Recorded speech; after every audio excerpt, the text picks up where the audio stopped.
This boy has been eating medicines for years just like his dad. But one day, he forgets to do so and accidentally discovers that he is not a human, but a monster. Lucas is a teenage boy who lives with his single dad, Nicholas. Since his wife passed away, Nicholas has been taking care of both his house chores and his job. He works as a mechanic and hardly earns a living, but despite this, he always makes sure that Lucas gets all the comforts of life. Every morning, Nicholas only drinks a cup of tea, but prepares a full English breakfast for his son. Lucas usually has a big appetite, but today he seems distracted and keeps talking about an upcoming Halloween party. It will take place at the house of the school's most popular girl, Melanie. Lucas tries to convince his dad to let him go, but Nicholas clearly says no. On his way to school, Lucas keeps talking about the freedom other 13-year-olds are getting, but Lucas can't even go to a party. Nicholas reminds him about their allergic disease and the inhaler shots they need to keep taking on time. He's afraid that Lucas may forget it during the party. However, Lucas doesn't think his disease is that serious because he never had an allergic attack or saw his dad having one. But Nicholas says it's all because he keeps reminding Lucas to take his medicine. Once Lucas stops being forgetful, he can go wherever he wants. That's not happening soon because Lucas often forgets his inhaler behind. As soon as he reaches school, Lucas witnesses his best friend, Peter, getting beaten by the school bully, Cameron. Lucas tries to stop him but gets beaten too. Cameron wanted Peter to build a science project for him, but the poor boy forgot to do it. When Cameron threatens to kill them, Lucas promises to complete the project before the science class. Cameron gives them a last chance and walks away with his girlfriend, Melanie. Lucas just keeps staring at Melanie from afar and wonders how a bully like Cameron can get such a beautiful girlfriend. Peter reminds him of the science project and opens his bag to find something useful. Surprisingly, he has a frog that can be used for a quick science experiment. They give it to Cameron, who presents it in front of the class. Initially, the frog was supposed to show slight movement due to the given electric shocks, but Lucas hides under the table and makes the frog dance. Then he starts inflating it and makes a giant frog balloon. As it pops, the students get covered in stinky slime. Cameron, Peter, and Lucas are sent to the principal's office where their parents are being called. Cameron's mother comes running worried for her son, and instead of scolding him, she promises to buy him a new game console to lift up his mood. Meanwhile, Lucas's dad arrives in anger and announces the punishment. He will not be allowed to attend any party or the school trip for the rest of his life. Lucas tries to explain it wasn't his fault, but Nicholas doesn't want to listen to a single excuse and locks him in the room. The poor boy misses his mom because she may have loved him like Cameron's mom did. Lucas decides to spend the rest of the day while playing with his lizard, but he suddenly gets a text message from Melanie. She admires his cool experiment and especially invites him to join tonight's party. Lucas immediately calls his dad and offers to do anything for him in exchange for the permission to go to the party. Nicholas refuses again, which makes Lucas really sad. To lift up his mood, Nicholas decides to have a movie night after a good dinner. However, Nicholas gets so tired that he falls asleep before the movie ends. Lucas takes this chance to sneak out of the house and join the Halloween party. Melanie acts really happy to see him and requests Lucas to join her on the dance floor. Poor Lucas falls for her trap and starts believing that Melanie is in love with him for real. She pulls him forward for a kiss, but as soon as he closes his eyes, Melanie moves away. Cameron presses a button and the disco ball opens up to throw frogs and slime all over Lucas. It was their plan to take revenge for what happened in the science class. All the students start laughing at Lucas, but things are about to get worse. Lucas starts having an allergic attack and feels difficulty in breathing, but unfortunately, he forgot his inhaler at home. The other students don't realize what's happening and keep laughing instead of helping Lucas. His eyeballs disappear and his body starts swelling. The skin color changes as well, and Lucas turns into a slimy monster. He didn't expect this and started to panic. He needs help, but the students get scared and run for their lives. Thankfully, Nicholas wakes up and starts looking for his son to remind him of the medicine dose. After seeing the inhaler, Nicholas gets worried and immediately rushes to Melanie's house. Before anyone calls the police, Nicholas picks up Lucas and drives to his shop. He uses an inhaler shot to bring his son back to normal and asks him to stay calm. However, Lucas is really scared and confused. He definitely knows there's no such disease that turns you into a monster. It was something else. Nicholas has no other choice, so finally reveals that they belong to a family of monsters. As soon as they enter teenage, the monster form takes over. Nicholas wanted to give his son a normal life, Therefore, he invented a medicine that keeps the human appearance for 24 hours, but it must be taken regularly. Lucas can't believe his dad was hiding such a big reality. He also wants to know if his mother knew it, but Nicholas's response leaves him in shock. The lady in their family pictures was a model, while Lucas's real mother was also a monster who was left behind in their homeland. Nicholas asks Lucas to calm down because there's a lot more he needs to know about their past. He brings an ancient map that can take them to Calvera Island, their real home. This place was never located by the humans as the map magically keeps changing. As Lucas's grandma Carlotta and other relatives still live there, he wants to visit it right now. Nicholas promises to take him to the island one day, but Lucas can't wait anymore. As soon as his dad falls asleep, Lucas steals the map and rushes to the seaport. He distracts the caretaker with a sandwich and steals a boat. After traveling for hours, Lucas ends up in the middle of the sea. He also loses the map, which was the only way to get back home. Suddenly, he notices some dark purple clouds, which seem to be guarding something. Lucas proceeds towards the clouds but doesn't find anything except seagulls and giant rocks. Despite being scared, he keeps moving forward but suddenly loses control of his boat and falls in the water. A sea monster picks him up and throws him on the island. It is located on the back of a giant turtle that keeps moving all the time. That's why its map keeps changing and humans fail to locate it. When Lucas opens his eyes, he finds himself in his monster form. Luckily this time, Lucas didn't forget to bring the inhaler. He uses the medicine to turn back into a human and tries to stay calm. Suddenly, a little frog jumps in front of him, but it turns out to be a monster too. Lucas moves forward and enters the forest, but all the animals here are deadly monsters with advanced powers. Lucas keeps screaming and running blindly and eventually falls off a cliff. In the same forest, an innocent-looking monster is also running around to save his life. He's being followed by an evil scientist named Norcut, who sends his slaves Durgo and Mongo to bring monsters for lab testing. The next morning, Nicholas also gets in the water to find his son, but it's impossible to do it without a map. He decides to visit a secret monster temple and borrow the map from a two-headed monk, Shiro. At first, Shiro doesn't open the door, but then Nicholas explains that he is also a monster and needs help.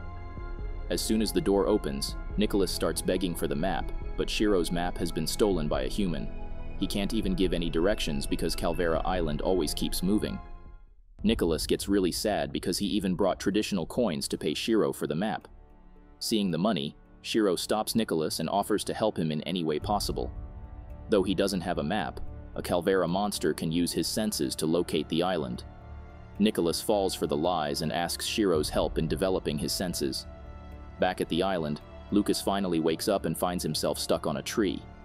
After looking around, he notices the monster town and runs towards it. It looks quite similar to a human society, and everyone under the age of 13 still has their human form. However, all the other citizens are different types of monsters. While looking for his grandma, Lucas runs into a female monster named Veronica, who is driving a trolley with Carlotta's name. By following her, Lucas reaches a shop and meets a monster named Carlotta that seems really similar to him. She's definitely the grandma he's looking for. Once Carlotta gets free from her chores, Lucas introduces himself as her grandson. Carlotta gets really happy to see him and asks about his dad. However, Lucas is still angry and doesn't want to talk about him. Carlotta asks the boy to think calmly and try understanding why his father did this. Suddenly, the doorbell rings, so Carlotta goes to check it and asks Lucas to go upstairs to have some rest. The police officers have arrived to remind Carlotta of the upcoming town meeting. Many citizens are mysteriously disappearing, so they need to decide what to do about it. After closing the doors, Carlotta goes back to Lucas and shows him a picture of his mother, Dina. He wants to know more about her, but he needs to take some rest right now. Before going to sleep, Lucas forgets his medicine and turns into a monster again. He grabs the inhaler, but then he sees his mom's picture and realizes how much he looks like Dina. Lucas is finally accepting himself. Little does he know, life in this town is not easy. Durgo and Mongo are right outside his house to kidnap another monster for lab experiments. The police are patrolling all night, but they fail to spot the kidnappers. The next morning, Lucas wakes up with a tired face because he couldn't sleep peacefully. Carlotta serves him some breakfast, but he is not ready to start eating worms like other monsters. Veronica also arrives to work in the shop and starts questioning Lucas. Carlotta asks the kids to try becoming friends because they have to run the shop together while Carlotta attends the town meeting. Veronica notices Dina's picture and feels sorry for Lucas. She understands it very well because she lost her parents too. Veronica was just a child when Dina died, but she remembers other monsters saying that it happened in an explosion done by Dina's brother. He was a mad scientist who killed several monsters in his experiments. However, Veronica isn't sure if it's true or not. Lucas gets really sad to hear this, so Veronica tries to distract him by going on a tour of the monster town. It's way more fun than any human town can ever be. There are delicious treats and a whole amusement park full of fun rides. The only problem Lucas faces is the police officers following him everywhere. They have been investigating the disappearance case and suspect Lucas because he is new in town. However, Veronica trusts him fully and helps him in hiding from the police officers. Meanwhile, Nicholas is still in the temple and tries getting in his monster form. Only after that he will be able to sense the directions to Calvera Island.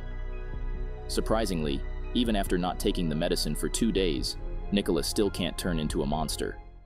Shiro even tries different ways like giving electric shocks, but nothing works for Nicholas. Back in the town, the police officers try to satisfy the citizens with their investigation techniques, but the citizens can't bear it anymore.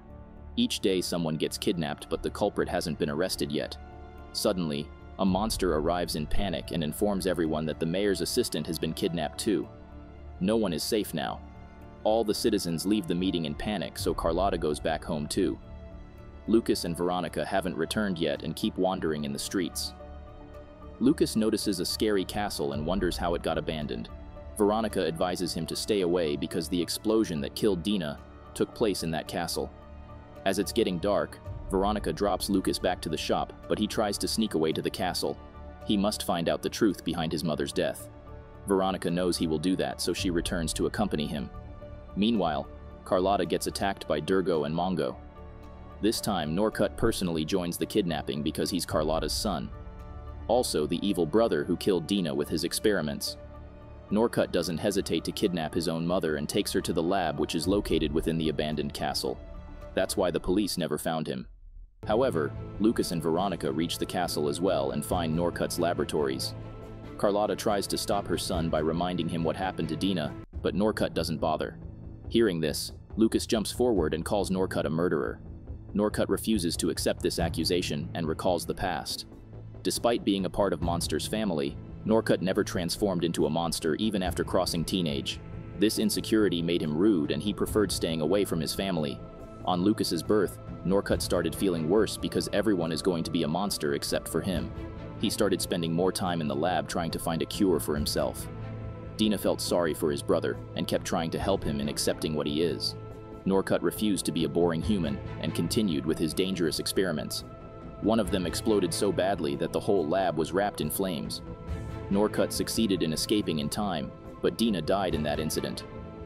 Norcut regretted his mistakes, but Nicholas put all the blame on him. It was Norcut's obsession that killed Dina, so Nicholas banished him from the island. Now Norcut wants to take his revenge. He killed several monsters to invent a medicine, but still needs some more sacrifices. When Lucas tries to stop him, Norcut orders Durgo and Mongo to catch the kids. Veronica asks Lucas to escape by himself and return to the town to bring help. Lucas runs away with all his might while Veronica and Carlotta are locked in cages. After reaching the town, Lucas tries to explain everything to the police officers, but they still think he's the kidnapper. Instead of checking the castle, the police officers put Lucas in jail. Meanwhile, Shiro has tried every method to wake up the monster in Nicholas, but nothing works. Nicholas gets tired and starts thinking about the peaceful life he had before the lab incident. Surprisingly, this helps Nicholas in turning into a monster once again. He gets really excited and flies towards the island to rescue his son. Nicholas checks Carlotta's shop, but it was closed, so he goes to the police station to report his son's disappearance. Lucas gets happy to see him, but then he remembers how Nicholas kept him in the dark. Lucas can't live a fake life anymore and stops taking his medicine. He turns into a monster and flies back to the castle. Nicholas follows him too and joins him in fighting Durgo and Mongo. Lucas is still angry, but Nicholas explains that he wanted his son to grow up in a safe environment. But he was wrong. A man can never run away from where he truly belongs. Lucas doesn't say anything in response because his first priority right now is saving his grandma and Victoria. Nicholas volunteers to handle Durgo and Mongo and asks Lucas to go and save Carlotta. She is still in the cage, but Veronica is getting tortured in the lab. Lucas picks up the potion Norcut made and threatens to spill it. Norcut can't let his efforts go to waste, so he lets Veronica go. However, Lucas destroys the potion anyway. Norcut gets really angry and starts mixing chemicals in a hurry. Without a second thought, he chugs down the potion and transforms into a giant monster. Nicholas steps forward to stop Norcut and asks Lucas to run away with others. As Norcut combined different monsters' DNAs in his potion, he has become the strongest one in town.